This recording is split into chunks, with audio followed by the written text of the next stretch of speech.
So, good morning, everyone. This morning, I want to sort of share what I'm calling a window into the state of non-clinging, and it's going to present kind of an ideal picture, but I just want to frame it that way so that we can really get the flavor for what this might look like. And, as we know, as the Buddha taught, true freedom, he wasn't talking about the absence of external constraints or the ability to just act at will. He was really talking about an inner state of liberation, one that was free from clinging, free from attachment, free from the multiple causes of suffering. And so when we observe someone, let's say this ideal person who embodies this true freedom, we can really get an insight, a lesson in what this nature of non-clinging looks like. And we've been talking about clinging and desire and so forth the last few weeks, but it shows up in their case that comfort with themselves, their non-reactivity, which is critical, and their generosity with others. And that's really the freedom that the Buddha was talking about, an internal freedom, not external constraints being absent. And this freedom gives us a window through which we can imagine or glimpse the possibility of what it is to live without the burdens of attachment, the burdens of aversion, the burdens of self-centered grasping. Unlike the unskillful desires that we talked about on Wednesday, where we're constantly seeking, clinging, going after. In Buddhism, as we've been addressing recently, the root of suffering, of course, is clinging, whether to material possessions, whether to our relationships and how we think they should be, whether to our ideas, our convictions, or even our own sense of self is somehow this fixed entity. And this clinging, of course, arises from the craving, the incessant desire. So we crave it, and then when we get it, we cling to it. This incessant desire for things to be a certain way or to acquire what we think will make us happy externally, as we talked about on Wednesday. When we see another person, or when we imagine a person who has cultivated this inner freedom, someone who is at peace in the face of life's unpredictability, who neither clings to pleasure or recoils from pain, we are reminded, or we have the standard then from what it looks like, the possibility of living without craving, of living with true freedom, with true non-clinging. And this freedom really shows us a state of being that transcends the normal patterns of attachment and aversion that dominate most of our daily lives. And when we encounter someone like this or imagine someone like this who appears truly free, our first response might be envy or judgment, or we might think, why can't I be like that? Or they're just lucky, they don't have the same challenges I have, and so forth and so on. But this imagined person would be easily recognizable because they are calm, they are non-reactive, they sort of exude a sense of peace and equanimity. And our reactions to them, if they're judgmental, often stem from our own clinging. Okay, clinging to comparisons. We talked about comparisons, to our own sense of inadequacy, to the belief that our circumstances limit our potential for freedom. But if we set aside these habitual reactions, these habits of mind, and instead observe this person's freedom with an open heart, we can begin to see a reflection of what's possible even within ourselves, even if we would never get there 100%. When we truly witness or imagine another person's freedom, it holds up a mirror to our own attachments. It may show us where we are holding on too tightly to things, to people, to opinions, to possessions, to our relationships, and our own sense of identity. And this reflection, as we imagine it, looking in this imaginary mirror, it's not meant to induce guilt or self-judgment or self-criticism. It's meant to inspire us, to show us that freedom is not a distant or unattainable goal. Now, absolute freedom, of course, might be for most of us, but some degree of that, the state of mind that can be cultivated through our practice, through our mindfulness, and importantly, through our letting go. Now, when I talk about non-clinging, I don't mean detachment in the sense of apathy or indifference, which are the near enemies of non-clinging. It may look outwardly like non-clinging, but it really isn't. It's just giving up. Non-clinging is not about withdrawing from life or suppressing our emotions.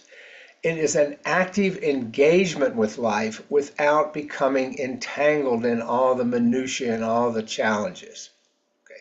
So again, non-clinging is an active engagement. It's not indifference. It's an active engagement with life without becoming entangled in it.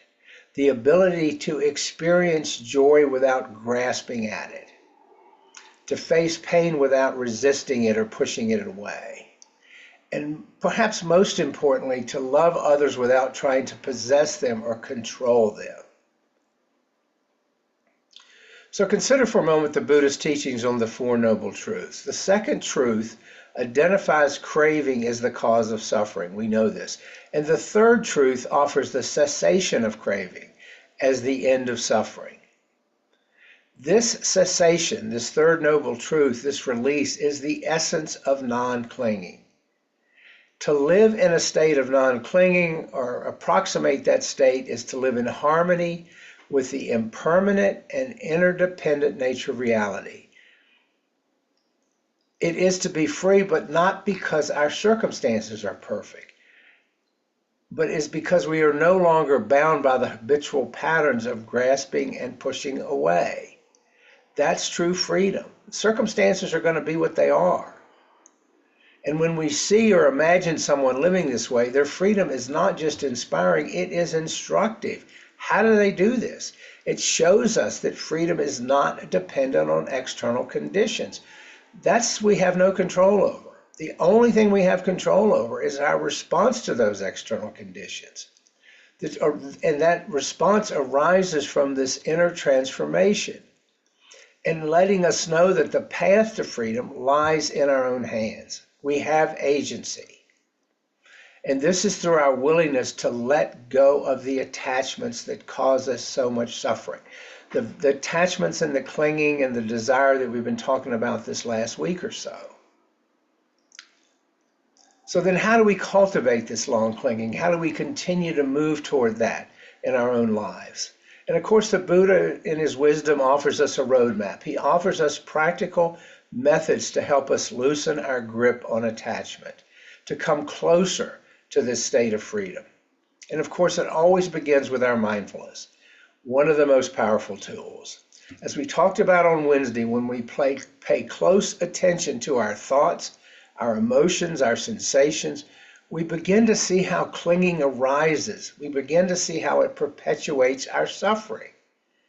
For example, we notice how we grasp at pleasant experiences, how we try to hold on to them. We don't hold them lightly. We squeeze them. We literally squeeze the life out of them. Or how we push away unpleasant experiences, push, trying to avoid them. So that's where our mindfulness is so key to this practice, because we begin to see these two processes of clinging and aversion, of pushing away, as they unfold right in our moment-to-moment existence. And then the next practice that we include in this roadmap is generosity. When we give freely, whether it's of our time, our energy, our care, our material possessions, without expecting anything in return, we challenge the tendency, this very tendency that we all carry, to cling to our possessions, to hold on to stuff. Generosity opens the heart, and it reminds us that we are all interconnected. It helps us let go of this illusion of separateness that often fuels our clinging. So generosity is another path on the roadmap. And then, of course, there's equanimity, this quality of a balanced, unshakable peace that helps us remain centered, grounded through life's up and downs. With equanimity, we experience joy, but we don't cling to it. We see it as impermanent. We just enjoy it in the moment. We don't wish for it not to end. We don't squeeze it. We just experience it without clinging to it. We face loss without being overwhelmed by it. We recognize it, that it's just part of the rhythm of life. and we engage with others without becoming entangled in their emotions, in their expectations, without taking all that on or without trying to control them. And then finally, to sort of put icing on the cake, we cultivate loving kindness and we cultivate compassion, which qualities which allow us to relate to others in a way that is free from attachment, free from possessiveness. When we love others without trying to control them or own them, we begin to taste the freedom of non-clinging in our relationships. Think about the suffering that comes from the clinging that we do in our relationships. I want you to be this way. Why aren't you that way? Why aren't you behaving the way I need you to do? And on and on. And all the suffering that comes from that. When we drop that rope, there is tremendous freedom. When one person embodies that freedom, their presence, just being in their presence, has a ripple effect. It is literally contagious. Their way of being can inspire and uplift us and offer a living example of what is possible. And I'm not talking about persons who are totally free of it. I'm talking about people that have experienced it enough that we can just feel it in their presence.